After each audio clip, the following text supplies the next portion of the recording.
हो चुनरी लाली, चुनरी ना लइयो तो ना लइयो, सजन राजधानी पकड़ के आ जइयो, आ जइयो, आ जइयो, सजन राजधानी पकड़ के आ जइयो, आ जइयो, आ जइयो।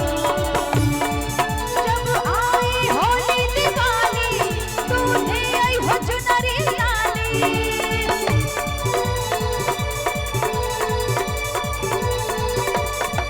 जब आई होली दिवाली तू ले आई हो चुनरी लाली, चुनरी ना लइयो तो ना लइयो, सजन राजधानी पकड़ के आ जइयो, आ जइयो, आ जइयो, सजन राजधानी पकड़ के आ जइयो, आ जइयो, आ जइयो।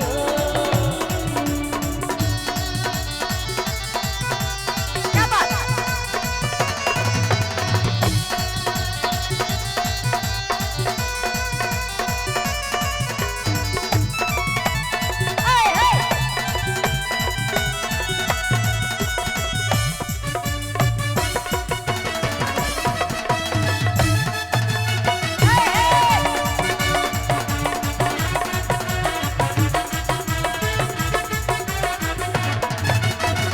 ले लो कागज ले लो कलम, लिख दो अपना पता बलम, जाके जल्दी से आओगे, खाओ पहले मेरी कसम।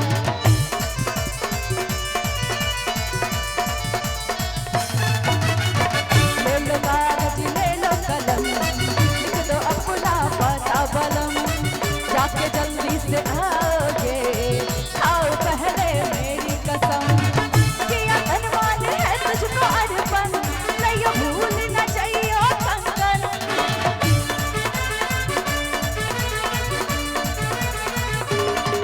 किया धनवान है तुझको अर्पण, लइयो भूल न जाइयो कंगन। कंगन ना लइयो तो ना लइयो, सजन राजधानी पकड़ के आ जइयो, आ जइयो, आ जइयो, सजन राजधानी पकड़ के आ जइयो, आ जइयो, आ जइयो।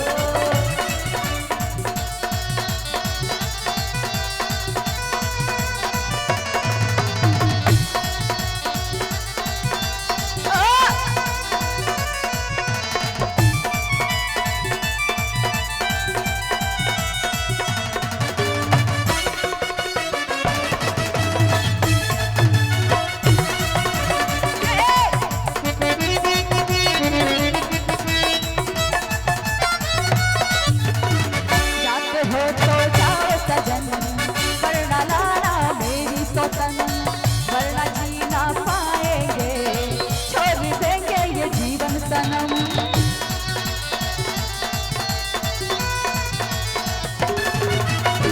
जाते हो तो जाओ सजन, वरना लाना मेरी सौतन, वरना जी ना पाएंगे, छोड़ देंगे ये जीवन सनम।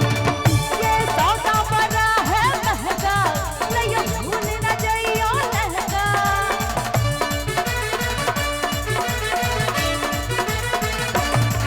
ये सौदा बड़ा है महंगा, लइयो भूल न जाइयो लहंगा। लहंगा ना लइयो तो ना लइयो, सजन राजधानी पकड़ के आ जइयो, आ जइयो,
अच्छा नहीं लगा?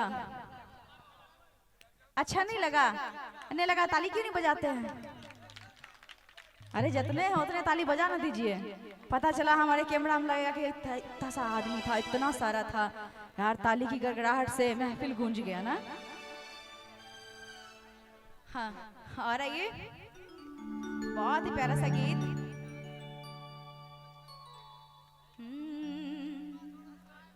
पिया गैल कलकत्तवा ए सजनी, ए सजनी हो, ए सजनी हो, ए सजनी। ओ पिया गैल कलकत्तवा ए सजनी। और ये इसी भाव में कहना है। हाँ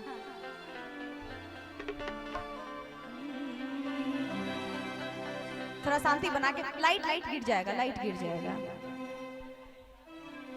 शांति बना के, है ना?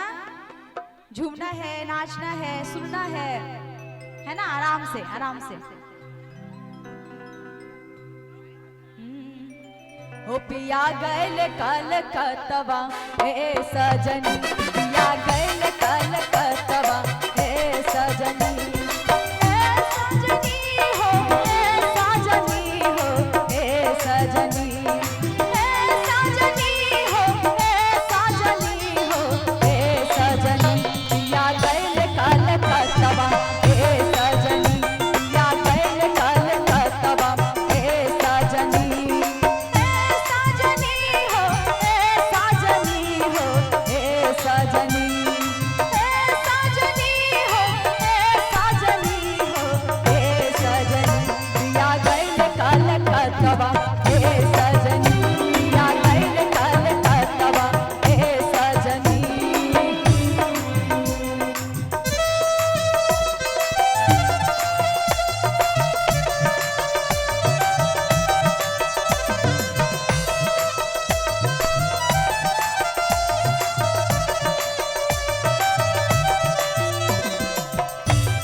कैसे चालू रहतवा ए सजनी, कैसे चालू रहतवा ए सजनी।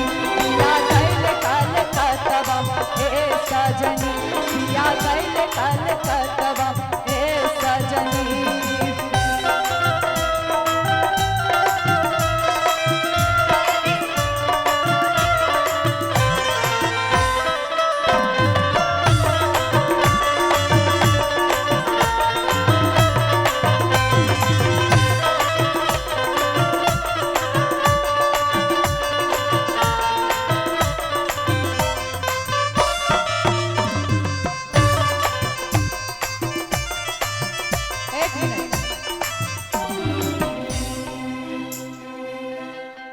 क्या हो गया? हाँ कुछ नहीं ना भैया, सुनिए समेट लीजिए ना, बड़ा बुरा लगता है। अरे सुनिए एक और भाव।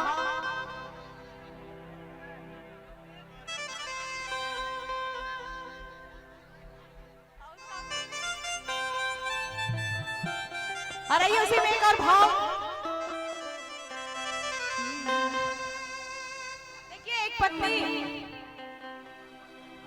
पत्नी का तो बड़ा ही ख्वाहिश होता है, बड़ा ही सुंदर वो रहता है कि मैं भी अच्छे से घर में रहूं, महल में रहूं, मैं भी माटी के घर में ना रहूं। मॉडर्न जमाना आ गया। हाँ जी, आपका भी ख्वाहिश है क्या? नहीं हमारा ख्वाहिश तो पूरा हो गया है। क्या बात है। तो भाई इनका ख्वाहिश पूरा हो गया, इसलिए मैं चाहूंगा जोरदार ताली हो जाए। ए भाई ताली में कंजूस नहीं, जोरदार ताली हो जाए सोम्या जी के लिए। क्या बात है। हाँ तो कुछ कर रहे हैं तो क्या? देखिए एक पत्नी अपने पति से कहती है, क्या कहती है? जब वो घर नहीं होता है, वो माटी का जो घर हमारे तरफ ज्यादातर होता है ना, तो एक पत्नी है जिसको कि माटी का घर पसंद ही नहीं है, वो भी महल में रहना चाहती है, वो भी बाहर रहना चाहती है। तो वो ए भैया इतना में मेरा बात कोई सुनिए नहीं रहा है, आप सुन रहे हैं क्या बात? सभी लोग सुन रहे हैं। उधर भी कैमरा घुमा दीजिएगा, उधर सुन रहे हैं, इधर सुना रहे हैं, इधर सुन रहे हैं। कि हम ना रहब सैया, कि हम ना रहब सैया माटी के घर में, पक्का पिटवाई द बलम जी, पक्का पिटवाई द बलम जी, दिल्ली शहर में पक्का पिटवाई द बलम जी, दिल्ली शहर में पक्का पिटवाई द बलम जी। हम ना रहब सैया, हम ना रहब सैया माटी के घर में, पक्का पिटवाई द बलम जी, पक्का पिटवाई द बलम जी, दिल्ली शहर में पक्का पिटवाई द बलम जी, दिल्ली शहर में पक्का पिटवाई द बलम जी। क्या बात, क्या बात? बहुत धन्यवाद आपको।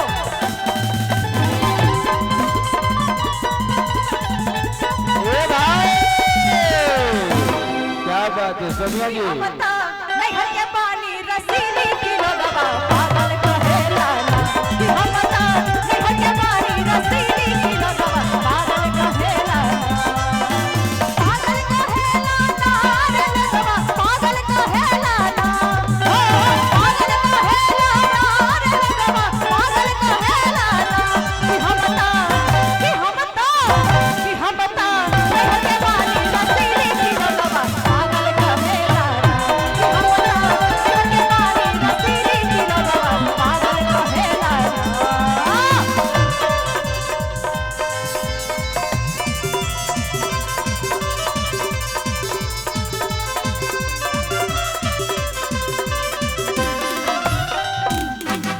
नहीं से लागल बाटे हमरा आदतिया हो, टीवी फ्रिज कूलर बिना कटे नाही रतिया हो।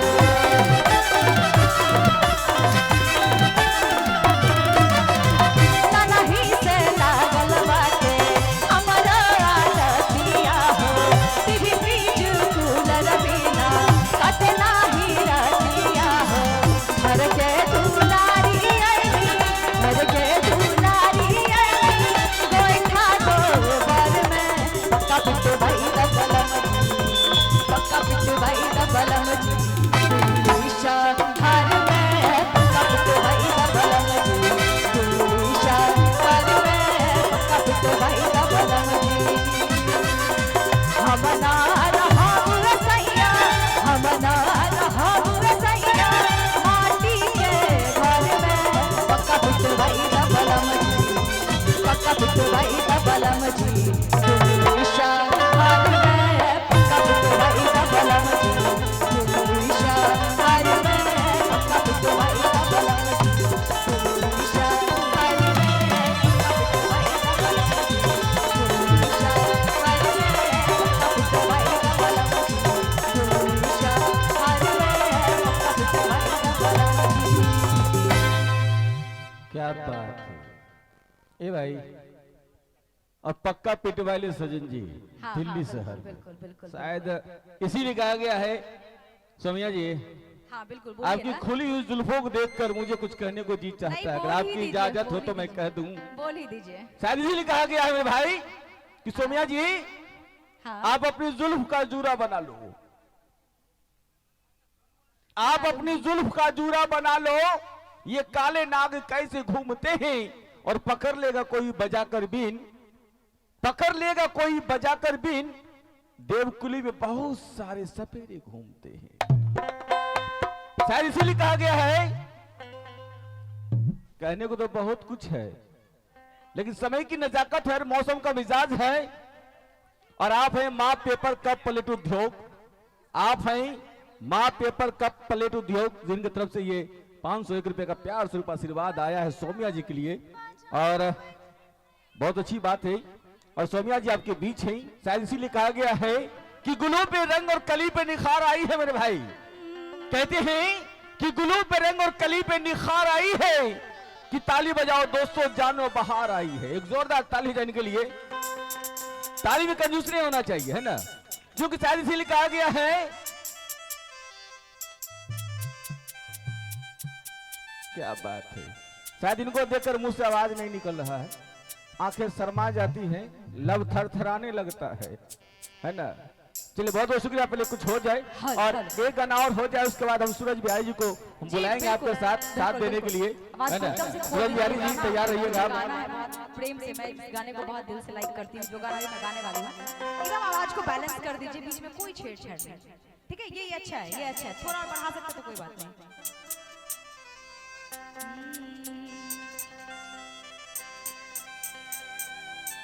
ये गाना बहुत ही अच्छा गाना है, हालांकि हमारे दिल के करीब ये गाना है, और इस गाने को तृप्ति शाक्या ने गाया है। तो मैं चाहती हूँ मैं इस गाने को गाऊं, अगर थोड़ी सी भी कोई गलती होती है तो मुझे माफ करिएगा। लोकगीत है।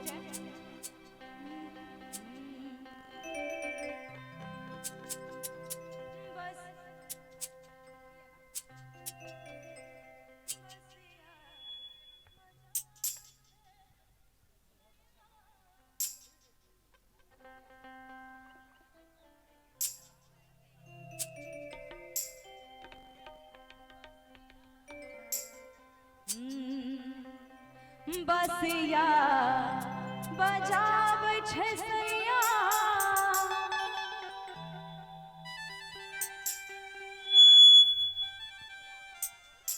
थोड़ा समझ में नहीं आ रहा है इसके, थोड़ा इसको दे दीजिए।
बसिया बजाव छसैया,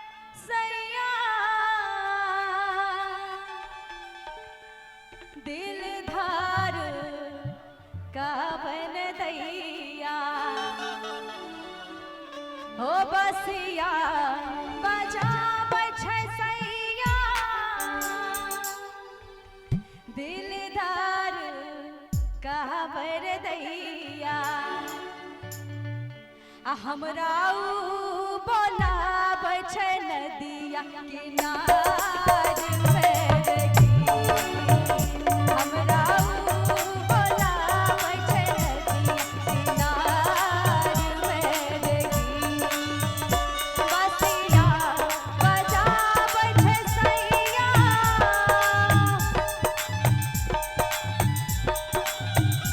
बसिया बजाब छसैया, दिलदार का बर दैया।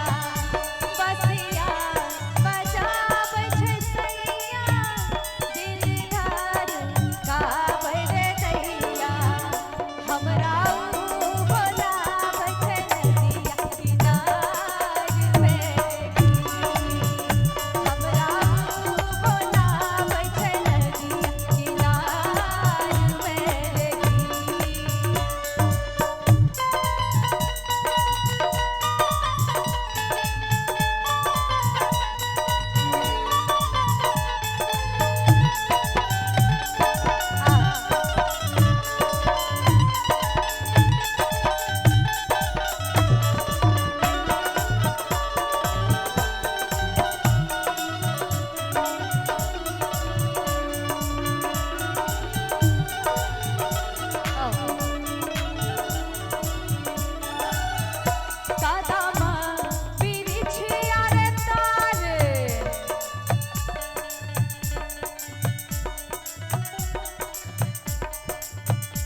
कदम बिरिछिया रे तारे मोरा सैया जिया रे हारे कदम बिरिछिया रे तारे मोरा सैया जिया रे हारे करे हमारा दिल के तार तार ने रेगी करे हमारा दिल के तार तार ने रेगी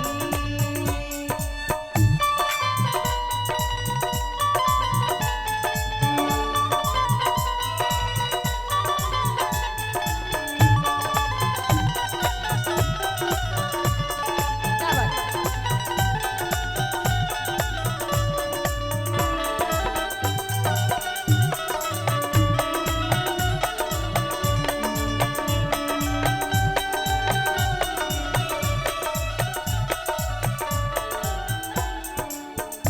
पियावा के मीठ रे बोली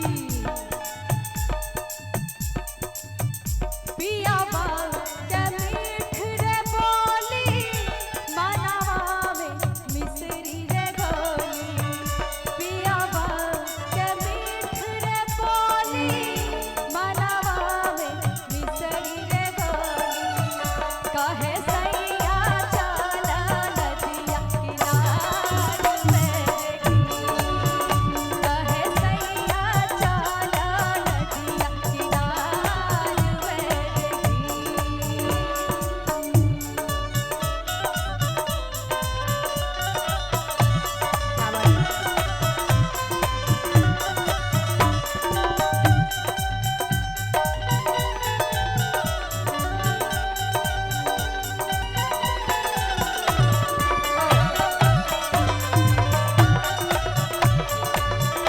तेरी कहानी नजर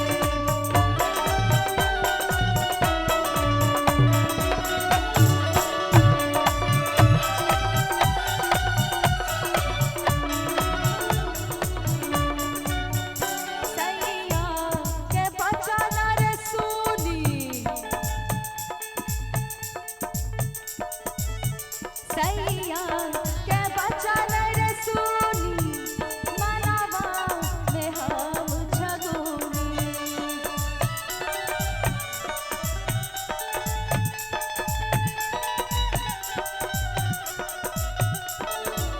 सैया के बचन रे सुनी मनवा में हम झगुनी कहे सैया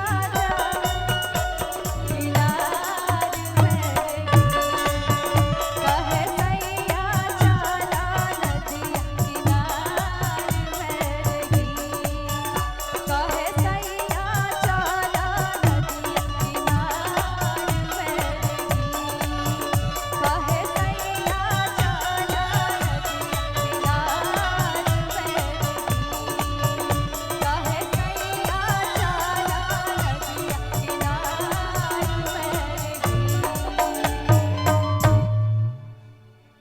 क्या भाई अच्छा लगा क्या? अगर अच्छा लगा तो एक जोरदार ताली हो जाए। हाँ रहिए एक बहुत ही प्यारा सा गीत। क्या बात है सोमिया जी। हाँ एक गाना काफी वायरल हुआ था भैया, इसको प्लेन कर दीजिए। जब गाते हैं तो रिवर्ब दे दीजिए, हम बोले तो प्लेन कर दीजिए। हाँ वो गाना हम गाते क्या है हैं, कि पक्का। हमारा गाड़ी जो है ना एक के पटरी पे चलता है, आज सेकंड पटरी पे इनका चलता है। तो एक गाना काफी वायरल हुआ था है ना, कि पहले जीएम है या सीएम है या डीएम जी है, वो गाना हम गा देंगे, हम है गा ना। देंगे, हम गा देंगे। चलिए बहुत बहुत शुक्रिया। और जैसे कि आदेश आया है, फरमाइश है, हाँ हाँ तो इनकी हाँ। फरमाइश सारा कौप लेते हुए चलिए एक गीत और हो जाए, उसके बाद हम सूरज बिहारी जी को आवाज देंगे आपका जी, साथ जी, देने के लिए। बिल्कुल, वो चलिए गाना बहुत आप अच्छी रखिएगा, बात है, आपको सुनाएंगे वो गाना। एकदम सुना दीजिए, एकदम सुना ही दीजिए, हाँ, है ना। बिल्कुल, क्या बिल्कुल, बात अभी अभी है। तुरंत सुनाएंगे। आज पहले जहाँ गाना पे सोमिया गा जी है ना, वहाँ पे फरमाइश करते रहिए, रात भर गाते रहेंगे, आप थक जाइएगा फरमाइश करते करते, आई नहीं थकेंगे, पता है क्या कि भी बिहार की बेटी है, अब बिहार में काफी फेमस है ना। चलिए बहुत बहुत शुक्रिया। और आइए एक बार फिर से ये निशा म्यूजिकल ग्रुप के जानी से हमारी बड़ी प्यारी सी फनकारा सुश्री सौम्या सिंह आपके बीच बड़ी प्यारी सी आवाज को लेकर तैयार है। कुछ एक प्यारा सा फरमाइश इस पे गौर करना चाहेंगे। और आइए इसके बाद, इस गाने के बाद हम एक बार फिर से आवाज देंगे सूरज बिहारी को, इनका साथ देने के लिए कुछ जुगल गीत हो जाए, है ना। काहे कि सोमिया जी और सूरज बिहारी का जुगलबंदी जब होता है ना, जी जी बिल्कुल, तो फिर क्या बिल्कुल। बात होता है। चलिए क्या बात है, आइए एक बार फिर आपके बीच है सोमिया जी। जी एक और प्यारा सा भोजपुरी लोकगीत, इसके बाद आप जो बोलेंगे वैसा।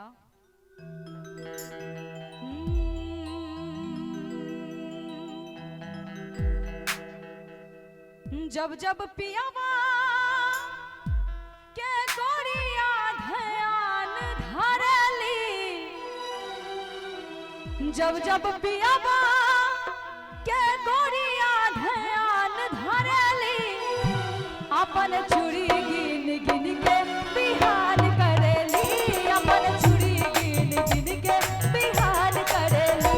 जब जब पियावा के गोरिया ध्यान धरली, जब जब पियावा के गोरिया ध्यान धरली, अपन चूड़ी गिन गिन के बिहान करेली, अपन चूड़ी गिन गिन के बिहान करेली, अपन चूड़ी गिन गिन के बिहान करेली।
क्या कहता है इस लाइन में, जरा गौर से सुनिएगा कि जब लड़की के हाथ में मेहंदी लगी हुई होती है और शादी उसके मन पसंद का नहीं होता है, ना दूल्हा उसके मन पसंद का होता है, हर कुछ उनके मन पसंद का कुछ भी नहीं होता है, तो वो लड़की कहती है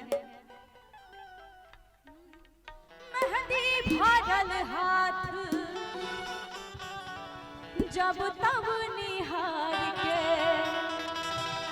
सिसकेली गोरिया सवेरे शाम के,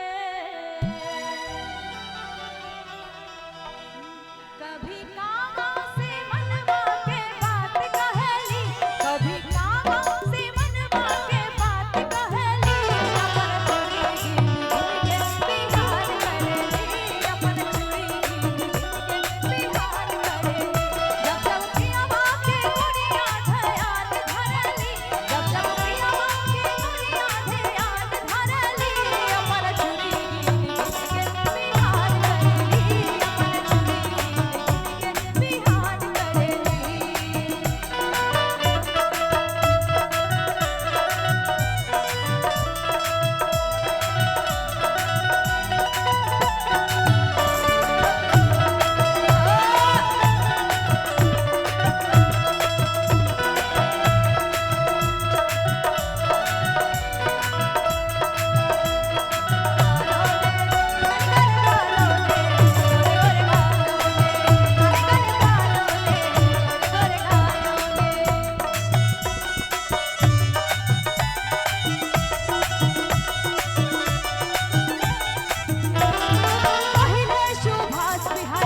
और अपन चूरी गिन गिन के बिहान करेली।